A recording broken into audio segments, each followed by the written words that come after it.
If soft life sounds cute until rent is due, this episode is for you. If you've ever tried to sit down and be responsible with your money and 5 minutes later you're spiraling, ashamed, or frozen, this episode is for you. And if you've ever looked up and realized that your bank account is still a ghost town, or money doesn't even come into an account with your name on it, and you feel that deep, quiet grief that nobody really talks about, yeah, this episode is for you. Because today we're doing something different. This is the episode where we stop calling your money patterns irresponsible and we start calling them what they really are. Nervous system finance, brain wiring, a system that needs a different interface. And the best part, you don't need to become a different person to be financially stable, but you do need a money system that fits your brain. I want to tell you a quick truth about me. I love my peace. I love calm. I love stability. I thrive on it. And I really enjoy beauty. But money has historically not been a place where I feel calm. Money is one of those categories where I can feel like a grown woman in one moment, and in the next moment, I feel like a child who did something wrong. And what makes it worse is that I'm not out here trying to be reckless. I'm trying to build a life that loves me back. I'm trying to build economic independence in a way that honors my nervous system. I'm trying to build income and stability without hustle culture, without grinding, without masking, while raising little kids with a loud house and a brain that never quite fit the default settings. So today I'm telling the truth about my money story without making myself the villain and without asking you to villainize yourself either. Quick note, I am not a financial advisor and this isn't financial advice. This is lived experience, nervous system first frameworks, and the real-time studio process of rewriting the money story while you're still in it. And the goal of this episode is not perfection. And this episode is about rebuilding self-trust with money. Because shame doesn't make you more responsible. Shame makes you avoid, and avoidance is quite expensive. Okay, let's get into it. So first, let's define soft life the way I actually mean it. Because on the internet, soft life is candles, silk robes, matching pajamas, and I woke up at 5 a.m. and journaled on my toddler independently played in silence. I mean, I had a whole episode on it back in episode 2. Girl, soft life, for me, at least, it's not luxury. Soft life is nervous system safety plus financial clarity. Soft life is not feeling panic when you open your bank account. Soft life is not needing to mentally brace yourself before checking what's due. Soft life is not feeling like money is a moral scorecard either. And it's the part I want to say out loud because I know I'm not alone. Sometimes the pain isn't even that you are bad with money. Sometimes the pain is that you don't feel like money belongs to you. Like, money doesn't come into an account with your name on it. Money doesn't reflect your efforts. Money doesn't mirror your intelligence or your capacity. And that hits deep because you can be building a home, raising children, holding emotional labor, keeping the family afloat, and still feel like your financial footprint is invisible. And for me, that's one of the core wounds. I want my economic independence to be real, not as a fantasy, not as an aesthetic, but as something grounded in my daily life. Economic independence, in my definition, looks like money that comes in consistently, money I can manage without fear, money that reflects my voice and my contribution to my family and as a functioning human being of society. Options, stability, a nervous system that doesn't feel threatened every time money comes up. And what's the tricky part? Is that I've had seasons where I was very responsible. I've had seasons where structure was everything and it worked for me. I've had seasons where I was thriving. And then motherhood cracked the whole thing open because motherhood took away the predictability, the quiet, the routines that I can just push through. And it exposed what money was doing to my nervous system this entire time. So if this is you, if your money story is complicated, I just want to say, you're not failing at life, mama. You might just be wired differently. Okay, let's map these patterns. I'm going to name the most common neurodivergent money patterns I see in myself and in other women like me. And I want you to listen like a scientist here, not a judge. Because you can listen like a judge and then you might just shut down. But when you listen like a scientist, you open up and we get a little freedom and wiggle room here. Firstly, the freeze and avoidance loop. This is the classic, I'll look at it later. Mail piles up, notifications get ignored, subscriptions keep charging, due dates creep up, and then it becomes a monster. Not because you're irresponsible, but because your nervous system has learned that money equals threat. Secondly, impulsivity as self-soothing. Sometimes spending is not about the item, it's about relief, agency, a hit of control.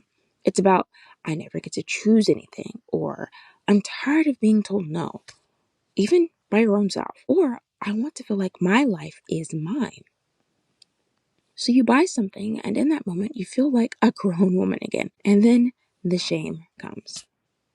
Third, perfectionism to procrastination. And this one is huge. If you can't do it perfectly, you avoid starting. So budgets become complicated, money plans become 12-step systems, and then because it's too big, you do nothing. Not because you don't care, but because your brain is trying to protect you from failure. 4, time-blindness. This is the, wait, it's due already? Bills can feel like betrayal because time passes differently in your body. And when time blindness hits, it triggers panic. Fifthly, those shame spirals.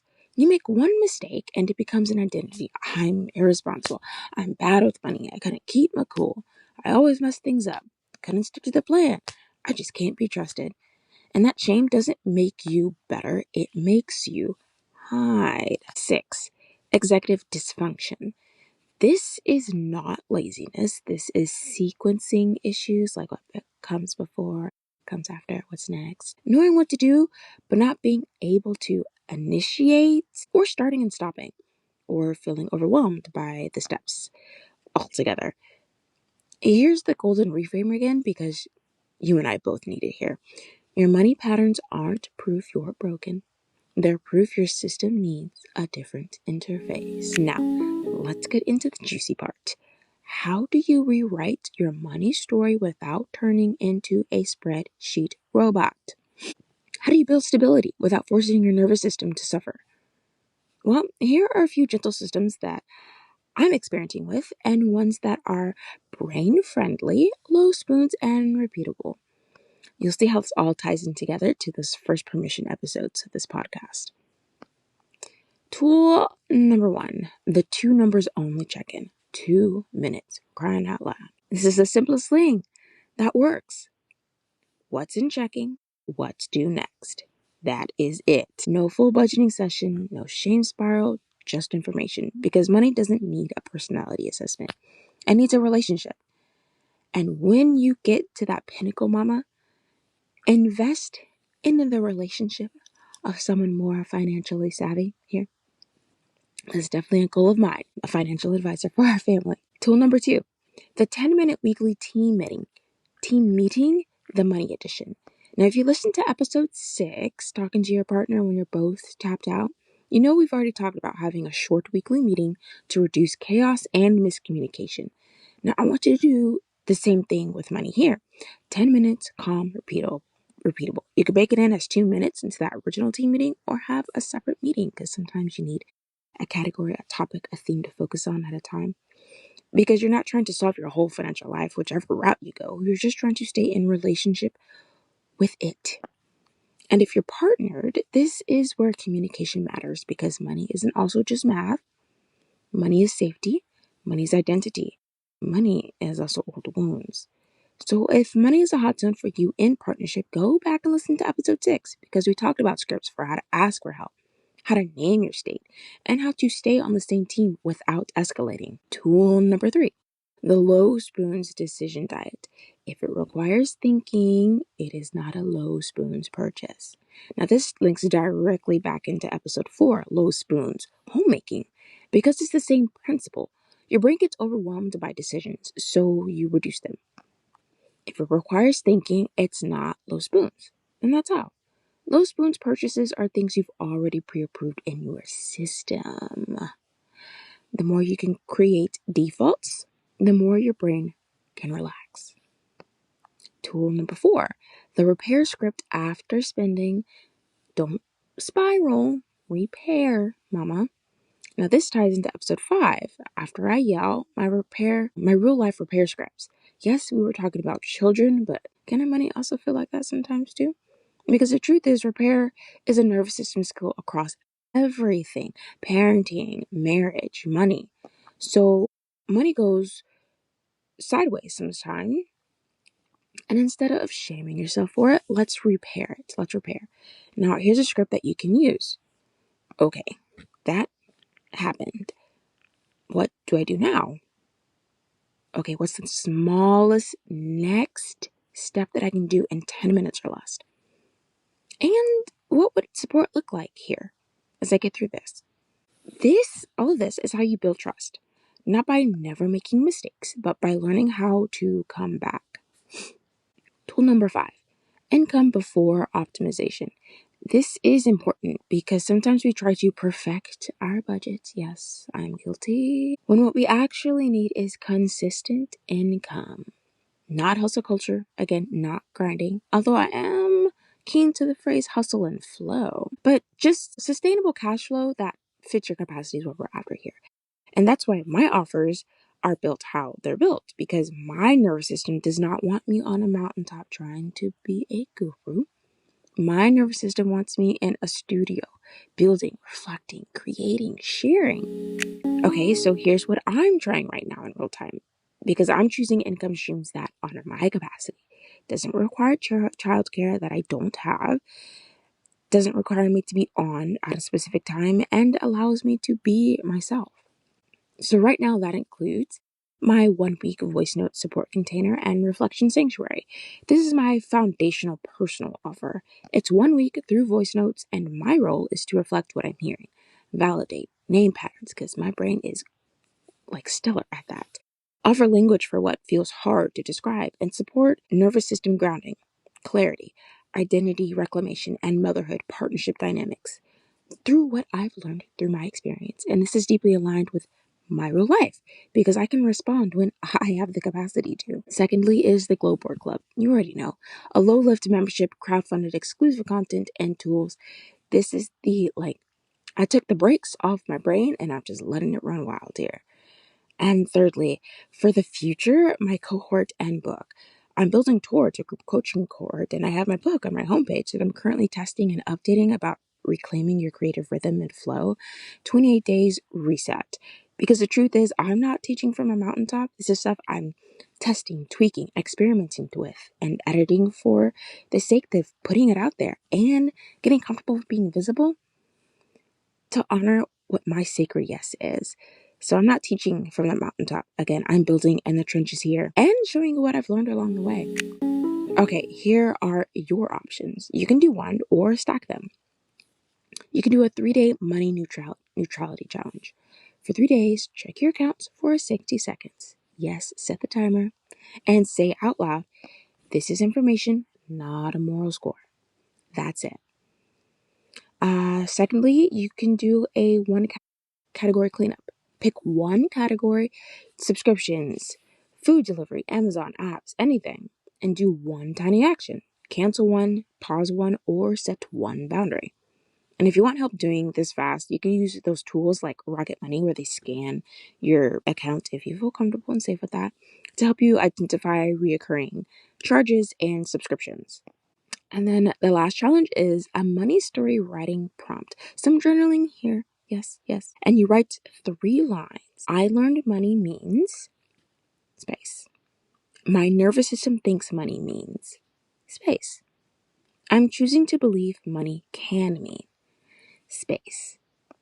Yeah, this is one is going to be my favorite. because this is identity work. This is nervous system work. This is real. Because I used to call myself things like irresponsible when actually it was often executive dysfunction plus shame. Lazy, that was burnout plus overwhelm. Bad with money, it was often a lack of system, but the addition and presence of a threat response. Or immature, this was often fear plus old wounds plus lack of safety in the moment. And these labels aren't any of them true, but the pattern is true, and patterns can be supported. So, if you need, here are some scripts for your partner when it comes to those money conversations. As again, these tie back into episode 6 because delivery matters. Delivery matters. Now you can borrow these. Okay, honey, I'm overwhelmed and I'm starting to freeze up here. Can we take 10 minutes together to look at what's due next? Or this isn't me hiding. This is me feeling really scared. And I really need a plan here that feels safe. Can you please help me with that? Another. I'm not asking you to fix everything. I'm asking for one small next step with me, the very next thing that we can do together. And got another one for you. If I get defensive right now, it's because I feel ashamed. My apologies. And I'm doing my best to stay present here. Okay? Those 4, real quick. Try them, see if you like them. Now, let's bring this whole thing home. Your money story is not your identity, mama. Your nervous system shapes your money patterns more than your morality does. And soft life with real bills is possible when you stop trying to become someone else and start building systems that fit your brain. And here's the closing truth I want to leave you with. You don't need to become a different person to become financially stable, but you do need a system that fits your brain. Now, if this episode made you feel seen, do 3 things for me, would you? 1, follow the show so you never miss an episode. Like, share, save, subscribe, and leave a comment. Did I say leave a review? I always forget that one. So yeah, that too. Secondly, check out the Glow Board Club for tools, downloads, and nervous system for support. And thirdly, if you want more personal support, if you want a calm, real, grounded voice walking with you, check out my 1-week voice note support container and reflection sanctuary. Everything is linked in the show notes. And if you're doing the challenge, DM me the moment you notice, wait, this thing I've been calling a flaw might actually be a pattern, because that right there, mama, that moment, everything starts to change. I'll see you in the next one.